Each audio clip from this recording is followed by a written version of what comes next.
আমি যখন সিস্টেমে এসেছিলাম অনেকটাই ওভারওয়েট ছিলাম, সাথে আরো কিছু শারীরিক সমস্যা ছিল। আমি অনেক কিছু চেষ্টা করেছিলাম, জিম করতাম, যোগা করতাম, লাইফস্টাইলও খুব হেক্টিক ছিল, বাট কিছুতেই আমি ওয়েটটাকে রিডিউস করতে পারছিলাম না। তারপর এই সিস্টেমে সন্ধান পাই, এই সিস্টেমে যোগাযোগ করার পর regular morning online club join করতে শুরু করি। কোচের গাইডেন্স মানে ম্যামের গাইডেন্স থেকে রেগুলার খাওয়া দাওয়ার মধ্যে একটু চেঞ্জেস এনে নিউট্রিশন নিয়ে খুব তাড়াতাড়ি একটা দারুণ রেজাল্ট ক্রিয়েট করি। এনার্জি তো দারুণ ভাবে ফিরে এসছে, আর কিছুদিনের মধ্যেই সমস্ত হেলথ চ্যালেঞ্জেস থেকে বেরিয়ে এসেছি। আর 14 কেজি ব্যাড ফ্যাট লস করে আমি ওটাকে কন্ট্রোল করে মানে ওটাকে আমি মেনটেন করছি।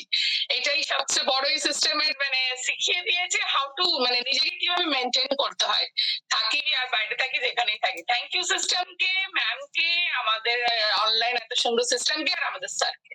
Thank you everyone. Thank you, ma'am. Jyoti Das for sharing your experience. দারুণ আমরা দেখলাম, দারুণ ট্রান্সফরমেশন, তাই তো? ফ্যান্টাস্টিক। তো সবাই মিলে একটা ছোট্ট হাততালি প্রথমত ট্রান্সফরমেশনের জন্য এবং তারপর মেনটেন করার জন্য, বিকজ ট্রান্সফরমেশন তো हो जाता है लेकिन मेंटेन नहीं होता है। तो फैंटास्टिक রেজাল্ট জ্যোতি। আচ্ছা, এবার চলে যাবো, একটু দেখছি কার কাছে যাই, কার কাছে যাই, কার কাছে যাবো। ওকে ওকে ওকে, কোনদিন কথা হয়নি। কৃষ্ণা কর্মকার, কৃষ্ণা কর্মকার একটু নিজের এক্সপেরিয়েন্স একটু শেয়ার করুন। Good morning ma'am, good morning everyone. আমি 4.5 মাস হয়েছে এই সিস্টেমে জয়েন করেছি। এখন পর্যন্ত আমার অনেক প্রবলেম ছিল, ওয়েট তো ছিলই, তো সেখান থেকে আমি 6 কেজি ওয়েট লস করেছি এবং আমার হাঁটু পেন ছিল, সেটা এখন খুবই ভালো আছে। একটু একটু মাঝে মাঝে হয়, কিন্তু আমি আগের থেকে অনেক ভালো আছি, অনেক এবং সুস্থ আছি। আর থ্যাংক ইউ আমার কোচকে এবং thank you ma'am and sir, সবাইকে। আমি খুব ভালো আছি। Thank you so much, thank you. প্রত্যেকদিন আমরা হাসি হাসি মুখে কৃষ্ণার দিকে জয়েন করতে দেখি এবং উনি বললেন ওনার একটা হাঁটুতে একটা পেন ছিল, যেটা কিন্তু অনেকটাই এখন ভালো আছে না। वेट तो लॉस होना ही है। तो चले जाएंगे, थोड़ा सा बात करेंगे, किससे थोड़ा सा देख लेते हैं। चलिए আচ্ছা, 100 কেজির উপর ওয়েট ছিল এরকম কেউ আছে নাকি? 100 আপ ওয়েট ছিল, 100 কেজির উপর, মানে সেঞ্চুরি করে ফেলেছিলেন। আচ্ছা, তো সেঞ্চুরি থেকে নেমে গেছে দেখো কারা কারা। ওকে, অনেকে হাত তুলে ফেলেছে দেখতে পাচ্ছি আমি। রুবি, মিলন, তারপরে সুচরিতা। এই রুবি 100-র উপর ছিলে নাকি তুমি?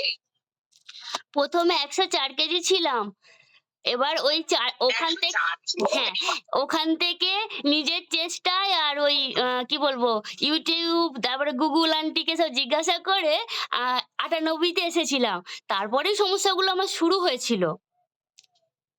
যে কি সমস্যা শুরু হয়েছিল? সমস্যা শুরু হয়েছিল, আমি গাড়ি চালাচ্ছি, স্কুটি চালাই, আমি চালাতে চালাতে হঠাৎ করে যেমন ইলেকট্রিসিটি চলে যায়, সেরকম আমার ইলেকট্রিসিটি চলে যেত। যাই হোক, মনে আছে মানে 500 মিটার আগে গাড়িটা চালাচ্ছি সেই পর্যন্ত মনে আছে। তারপরে যখন পড়ে আছি 500 মিটার পরে পড়ে আছি, এইরকম 2-3 বার হয়েছে। ইভেন হ্যাঁ, এরকমই ছিল। বাচ্চাকে খাওয়াচ্ছি, এভাবে কোলে নিয়ে বসে আছি, তো মানে হাতে গোদল আছে, মানে যেটা দিয়ে দুধ খাওয়াচ্ছি, তখন আমি পড়ে আছি এরকম, হাতে বোতল আছে মানে, আর বাচ্চা কোলে। সে বাচ্চা কোল থেকে উঠে গিয়ে পিছনে গিয়ে ডেকে নিচ্ছে, এই জায়গাটা আমার ফ্র্যাকচার হয়ে গিয়ে ব্লাড বেরোচ্ছিল তখন, মানে এরকম কন্ডিশন। কোলেস্ট্রল হাই ছিল, কি ছিল না, ইউরিক অ্যাসিড, ঘুম থেকে উঠে পা দিতে পারতাম না, একদম মেঝেতে পা দিতেই পারতাম না, মানে ভয় লাগতো যে এক্ষুনি ছুঁচ, মানে হাজারো ছুঁচ ফুটবে পায়ে আর কি। আর তারপরে সিঁড়ি দেখলে তো ভয়ই পেতাম যে এতটা সিঁড়ি আমি কিভাবে উঠবো। কিছুটা উঠতাম, উঠে মানে চোখ থেকে জল তো সবসময়ই পড়তো, ডিপ্রেশনে চলে গিয়েছিলাম যে আমি হয়তো আর বাঁচবো না। আমার বাচ্চাটা এত ছোট, 1.5 বছরের তখন, ও কিভাবে ওকে মানে ওকে কে দেখবে, এই যে একটা সিচুয়েশন। আমি পুলিশে জব করি, মানে কি করবো আমি সেটাই ভাবতাম শুধু। তার সঙ্গে তো সুগার, কোলেস্ট্রল সবই এসে গেছিল। ওষুধ প্রচুর, গাদা ওষুধ খেতাম, মেডিসিন মানে আমার তো বাড়িতে ঝুড়িতে বসানো থাকতো। সঙ্গে একটা জিনিস লক্ষ্য করলাম, আমার বাচ্চাটাও অসুস্থ হচ্ছে। মানে প্রতি সপ্তাহে আমি একটা এক্সপেরিয়েন্স শেয়ার করছি, একটু টাইম নেই আজকে। প্রতিদিন খুব তাড়াতাড়ি বলে দিই যে হসপিটাল, যে ওষুধ দোকানে ডাক্তার দেখাতাম, ল্যান্ডলাইন, তাতে কিন্তু আমার নাম্বার শো করে না। আমি জাস্ট হ্যালো বলেছি, হ্যাঁ ম্যাডাম সেহান মালিক তো, লিখে দিয়েছি। প্রতি সপ্তাহে ওকে নিয়ে যেতে হতো। ইভেন বাইকে করে যখন আমি যেতাম না, আমি বাচ্চাটাকে ধরে রাখতে পারতাম না, ওইটুকু বাচ্চা। মনে হতো যে আমার এইগুলো থেকে যন্ত্রণায় ফুলে চলে যাচ্ছে। চাকরি পাওয়ার পর আমার একটা স্যাড ইনসিডেন্ট হয়েছিল, যেটা হচ্ছে অ্যাক্সিডেন্ট হয়েছিল একটা মেজর, যার জন্য আমার স্পাইনাল কর্ডে D12 ফ্র্যাকচার হয়েছিল, এতটা গ্যাপ দেখা যাচ্ছিল। সেখান থেকে আজকে প্রায় 3.5 বছর হয়ে গেল এই সিস্টেমে আছি। আপনাদের আশীর্বাদের হাত আমার মাথার ওপর এতটাই পড়েছে, আমি সত্যি খুব সুস্থ। আর একটা গুড নিউজ দিয়ে রাখি, যে আমার যে স্বপ্ন ছিল সেই স্বপ্ন পূরণের রাস্তায় আমি যাচ্ছি। হ্যাঁ, আমি বাই প্রফেশনাল পুলিশ, কিন্তু ডিপার্টমেন্ট থেকে আমাকে এখন স্কুলে পাঠানো হয় বাচ্চাদেরকে সেলফ ডিফেন্স শেখানোর জন্য। সবটাই পুরোটা হয়েছে শুধুমাত্র এই সিস্টেমের জন্য, পুরোটা। আমি আবেগ ধরে রাখতে পারলাম না। Thank you ma'am, thank you এই সিস্টেমকে। আমার স্বপ্ন এই সিস্টেম ছাড়া কখনো পূরণ হতো না।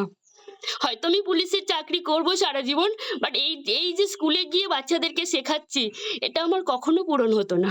আমি ছেড়ে দিয়েছিলাম, আমি PhD লেভেল থেকে ছেড়ে, আমি থিসিস রেডি হয়েছিল, সেখান থেকে আমি স্বপ্ন দেখা ছেড়ে দিয়েছিলাম। থিসিসটা এখনো আমার বাড়িতে ট্রাঙ্কে পড়ে আছে, দিইনি কাউকে এখনো পর্যন্ত, যে কখনো হয়তো করব আমি। বাট আজকে আমি খুব হ্যাপি যে আমি স্কুলে যাচ্ছি, বাচ্চাদের সঙ্গে টাইম কাটাচ্ছি, ওদেরকে অ্যাজ এ ফিজিক্যাল এডুকেশন টিচারের মতো আমি শেখাচ্ছি। থ্যাংক ইউ এই সিস্টেমকে, thank you sir, thank you ma'am, অসংখ্য ধন্যবাদ। মানে ভাষায় কুলাতে পারবো না। Thank thank you Ruby, thank you. You. একটা নতুন লাইফ আমি পেয়েছি। আমি সত্যি ভাবিনি, আমার ইভেন আমার মায়ের রেজাল্টটাও আজ আমার শেয়ার করতে ইচ্ছে করছে। একটা সময় ডাক্তারবাবু বলে দিয়েছিলেন যে আমার মা বাঁচবে না, ওনার যখন প্রবলেম হবে নিয়ে আসবেন, অক্সিজেন দেবো, যতদিন এইভাবে বাঁচবে। কিন্তু এই সিস্টেম, এই নিউট্রিশন, মার্কিউস স্যার, সবার আশীর্বাদে আমার মা খুব সুস্থ, ইভেন আমার থেকে বেশি ফিট। সবটাই সম্ভব হয়েছে এই সিস্টেমের জন্য। Thank you. এসব বলে লাভ নেই কিছু। 2 তারিখ জায়গা নেই, বাইরেই বসতে হবে, তোমাকে বাইরে দাঁড়াতে হবে, চেয়ার টেয়ার নেই। হ্যাঁ হ্যাঁ স্যার আছি, আমি আপনার পিছনে গিয়ে সেলফি তুলবো, তো অসুবিধা নেই।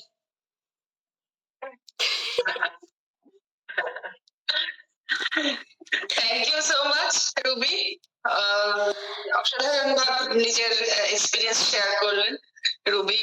আমরা জানি রুবি খুব আমাদের सिस्टम साथ भीषण दिल से अटैच, तो दिल से अटैच जो लोग हैं आज ये सिस्टम में हम भी उनको दिल से ये करते हैं, क्योंकि आज है दिल का बात है ना, दिल का रिश्ता, तो दिल का रिश्ता है, दिल का बात है, क्योंकि आज है वर्ल्ड हार्ट डे।